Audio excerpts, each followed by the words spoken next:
السلام علیکم۔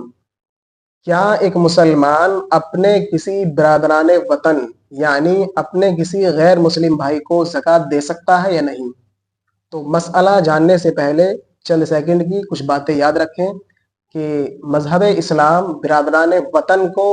مدد کرنا اور برادران وطن کی ہیلپ کرنے سے منع نہیں کرتا ہے، بلکہ اس کی ہیلپ کرنے کو یقیناً کہا گیا ہے۔ تو اگر کوئی مسلمان اپنے کسی برادران وطن کو یا مسلمان سے ہٹ کر کسی غیر مذہب کے انسان کو زکوٰۃ دینا چاہتا ہے تو مسئلہ یہ ہے کہ اس کے لیے پہلے مشورہ یہ ہے کہ وہ زکوٰۃ نہ دے کر کے اس کو صدقہ دے،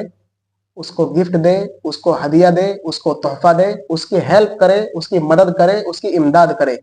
یہ مذہب اسلام کہتا ہے، لیکن زکوٰۃ کی جو شرائط ہیں ان شرطوں میں سے ایک شرط یہ ہے کہ جس کو آپ زکوٰۃ ادا کر رہے ہو اس کا محتاج، مسکین اور تنگ دست ہونے کے ساتھ ساتھ اس کا مسلمان ہونا بھی ضروری ہے۔ لہذا اگر کوئی مسلمان کسی برادران وطن یا کسی دوسرے مذہب والے کو زکوٰۃ دینا چاہتا ہے تو وہ مدد تو کر سکتا ہے لیکن زکوٰۃ کی نہیں۔ زکوٰۃ کے لیے دو شرط ہیں کہ محتاج اور مسکین ہو اور دوسرے مسلمان ہو۔ تو معلوم ہوا کہ کسی برادران وطن یعنی غیر مسلم بھائی کو زکوٰۃ دینا جائز نہیں ہے، بلکہ اس کو مدد کی جائے، اس کو امداد دی جائے، اس کی ہیلپ کی جائے، اس کی نصرت کی جائے، لیکن زکوٰۃ مسلمان ہی کو دی جائے گی۔